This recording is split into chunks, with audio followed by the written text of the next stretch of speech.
नमस्कार, मैं हूं आशुतोष और आप देख रहे हैं सत्य हिंदी। सत्य हिंदी के विशेष कार्यक्रम श्रवणगढ़ की खरी खरी में आपका स्वागत है। यह हमारा वो कार्यक्रम है जिसमें देश के जाने माने पत्रकार संपादक श्रवण गर्ग जी अपनी तीखी टिप्पणी करते हैं मौजूदा राजनीतिक माहौल पर।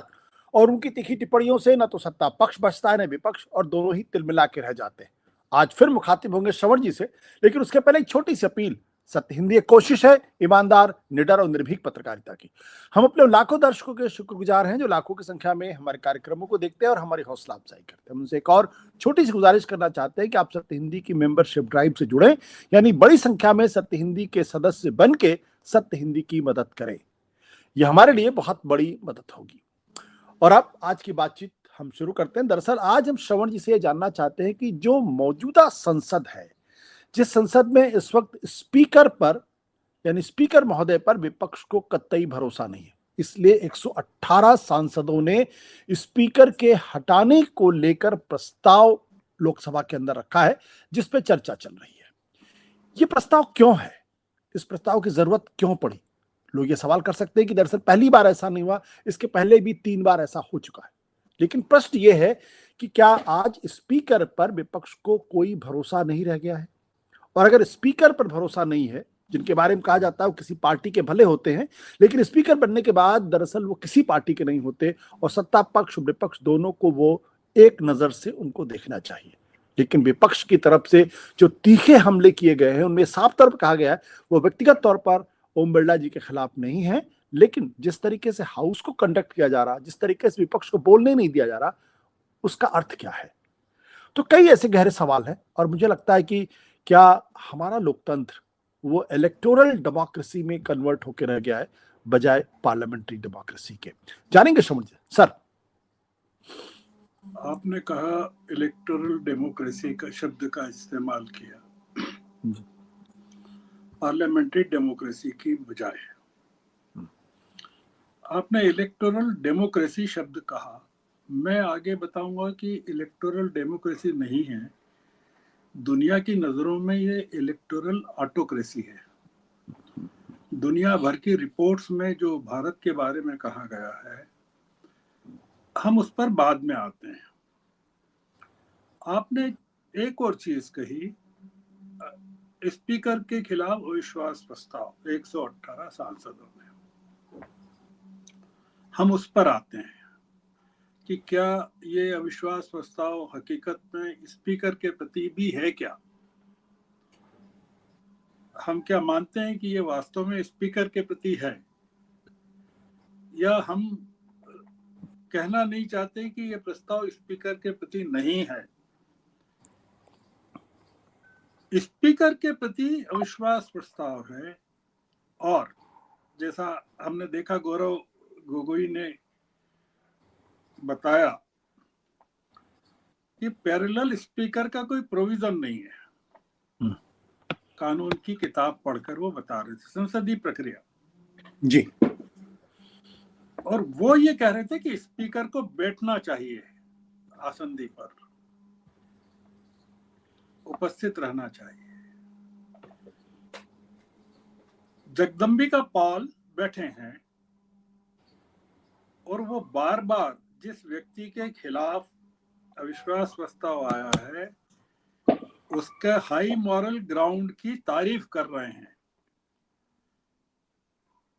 वो बता रहे हैं कि स्पीकर ओम बिरला कितने महान हैं, कि तारीख उसमें गलत लिखी थी, प्रस्ताव में 2025 लिखा था, तो भी उन्होंने कहा उसको मंजूर कर लीजिए, स्वीकार कर लीजिए, चर्चा के लिए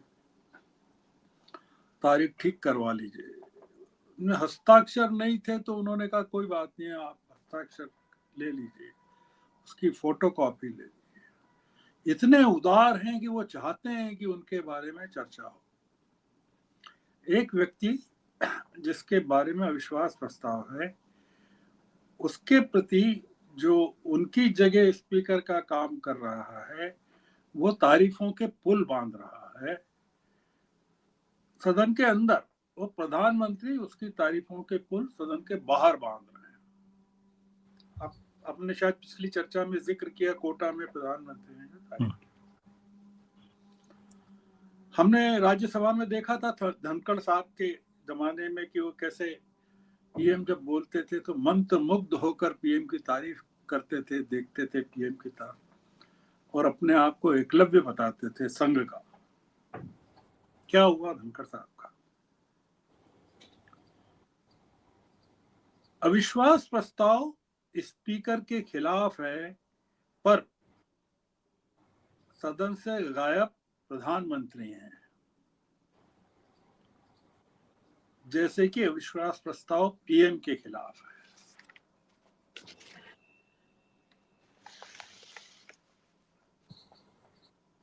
संसद में कहा जा रहा है, विपक्ष के लोग कह रहे हैं, जो अविश्वास प्रस्ताव लाए वो कह रहे हैं कि ओम बिरला तो अच्छे हैं पर पीएम के दबाव में काम कर रहे हैं। तो ऐसे आरोप सुनने के लिए प्रधानमंत्री संसद में नहीं है। आशुतोष जी, क्या आप ये मानने को तैयार नहीं है क्या कि ये अविश्वास प्रस्ताव हकीकत में प्रधानमंत्री के खिलाफ है? जी, ये स्पीकर के खिलाफ है ही नहीं। अब देश की जनता को समझ में नहीं आ रहा है कि ये विपक्ष का जो प्रस्ताव है हकीकत में तो मोदी जी के खिलाफ है। स्पीकर तो बलि का बकरा बन रहा है। पीएम भी तारीफ कर रहे हैं, जगदम्बिका पाल भी कर रहे हैं, विपक्ष भी कर रहा है। हकीकत यही है कि ओम बिरला को निशाने पर लेकर वो सब बोला जा रहा है, कहा जा रहा है सदन में, जो राहुल गांधी पीएम के खिलाफ बोलते हैं या बोल चुके हैं। जैसे अगर आज ही आपने सुना हो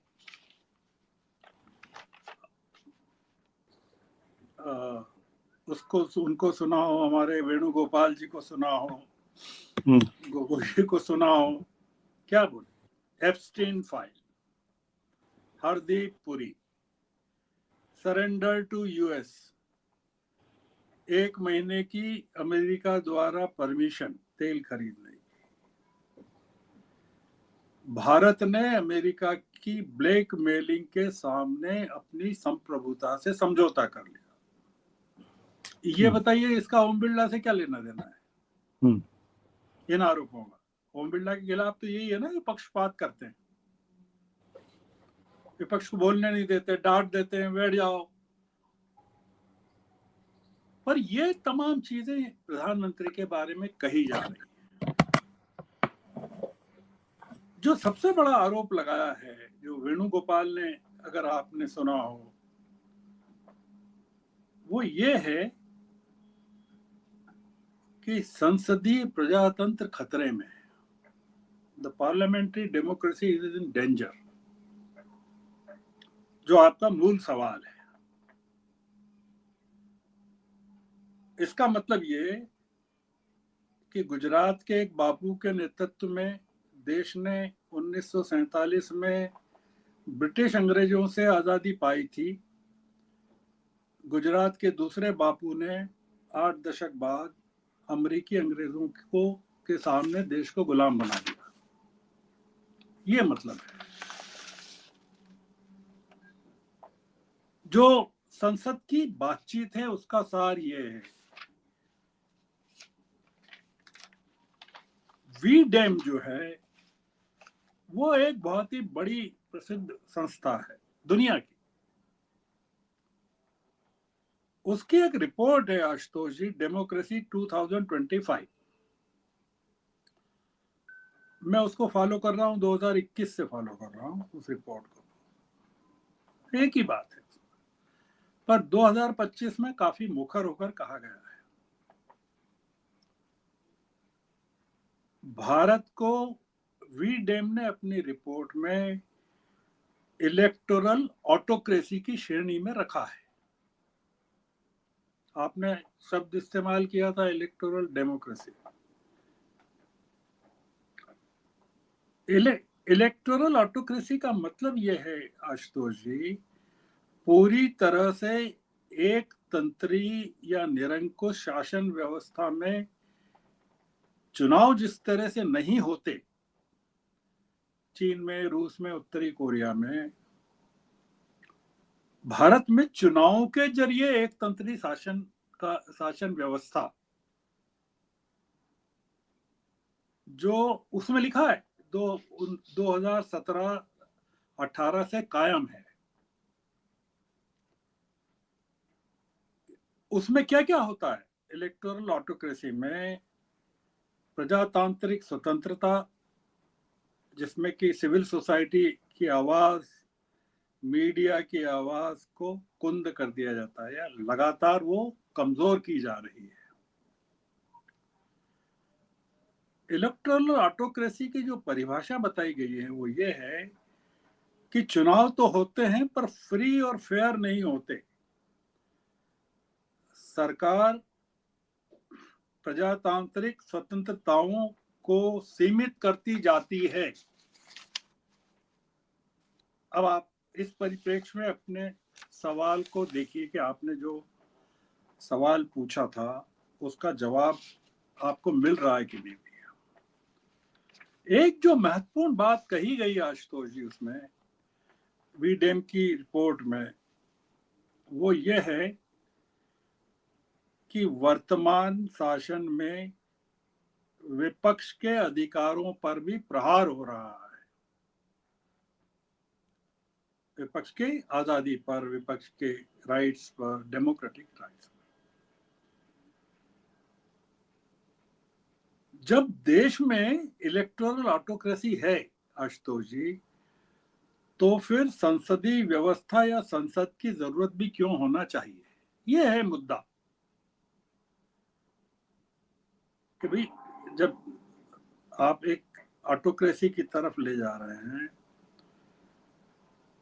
हम इसको किस तरह से देखते हैं कि संसद के पुराने भवन जिसमें नेहरू बैठते थे, इंदिरा गांधी बैठती थी, शास्त्री बैठते थे, उसके स्थान पर नए भवन का निर्माण, उसकी बैठकों में, सीटों में, सिटिंग कैपेसिटी में मर्जी के हिसाब से वृद्धि, किसी डिजाइन के हिसाब से, उसके स्ट्रक्चर में बदलाव, जी, ये सब संकेत था आशुतोष जी कि जो सरकार है अपने उस संसदीय, देश के उस संसदीय अतीत से पीछा छुड़ाना चाहती थी जो प्रजातांत्रिक है, जो प्रजातांत्रिक था। संसद के पिछले 2 सत्रों के दौरान, 2 सेशंस के दौरान, हमने पिछली बातचीत में क्रोनोलॉजी दी है कि दिसंबर के अंत से क्या चेंज हुआ है, ये एप्स्टीन के दस्तावेजों के बाद से ट्रेड डील को लेकर। संसद के 2 सत्रों के दौरान सरकार का जो चेहरा प्रकट हुआ है आशुतोष जी, उसके गैर संसदीय और गैर प्रजातांत्रिक चेहरे को बेनकाब कर दिया है। हम अपनी सरकार और उसके जो प्रमुख हैं उनके चेहरों को अब उनके असली रूपों में, जो नॉन बायोलॉजिकल है, दर्शन कर रहे हैं। विपक्ष को बोलने का मौका नहीं देना, विपक्षी नेताओं को बोलने का मौका नहीं देना, विपक्षी सांसदों को, नेताओं को डांट कर बिठा देना। आपने अमित शाह जी को देखा हो जब गौरव गोगोई बोल रहे थे, बैठ जाओ।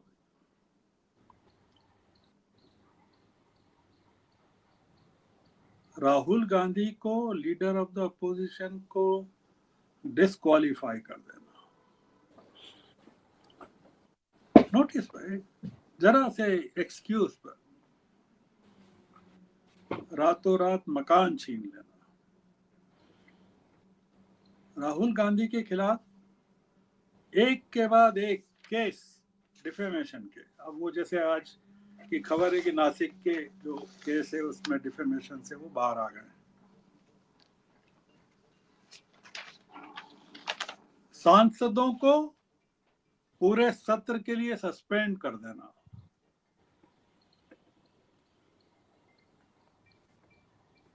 महिला सांसदों पर स्पीकर द्वारा आरोप लगाना कि वो प्रधानमंत्री पर को घेर रही थी और उनको रिपोर्ट थी कि उन पर हमला हो सकता है, ये हमने कभी सुना नहीं। समाजवादी पार्टी के सांसद राजीव राय ने कहा लोकसभा में कि नेहरू जी और इंदिरा जी को जब गालियां दी जाती है तो संसद के माइक चालू रहते हैं, लेकिन जैसे ही विपक्ष अपनी बात कहने के लिए खड़ा होता है माइक बंद कर दिया जाता है।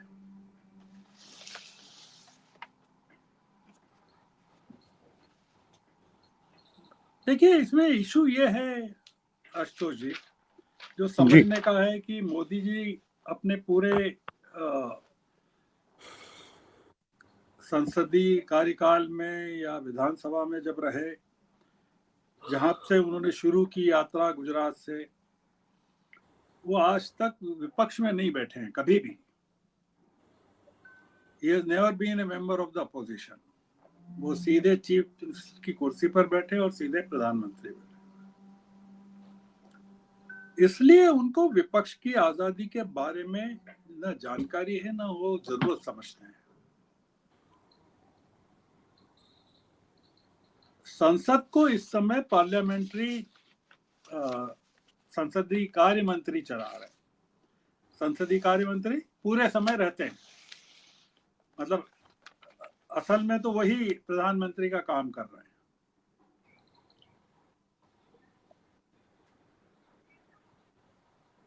तो ये जो पूरा का पूरा, जैसे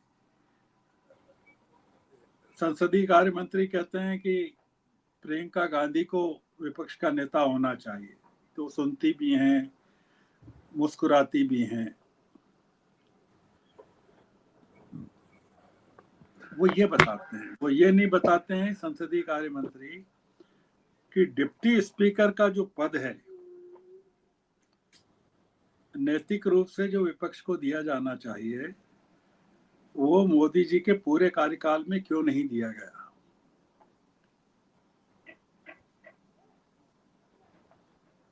आशुतोष जी, मुद्दा यह है कि जब सरकार देश में संसदीय प्रजातंत्र को जिंदा देखना ही नहीं चाहती, प्रधानमंत्री लगातार अनुपस्थित रहते हैं, तो जैसा मैंने वीडेम की रिपोर्ट का हवाला दिया, इलेक्टोरल ऑटोक्रेसी है, आप पाएंगे कि आगे चल के सरकार घोषणा कर दे कि संसद की क्या जरूरत है जी, संसदीय प्रणाली की क्या जरूरत है, पार्लियामेंट्री डेमोक्रेसी की क्या जरूरत है। तो हमको शायद उस दिन के लिए या उस क्षण के लिए तैयार भी रहना चाहिए। जिस तरह से चल रहा है वो कोई शुभ संकेत नहीं है। आपकी अगर आज्ञा हो तो हम अपनी बातचीत को, आपको कोई सवाल हो तो निश्चित रूप से पूछें। नहीं, thank you sir, thank you sir.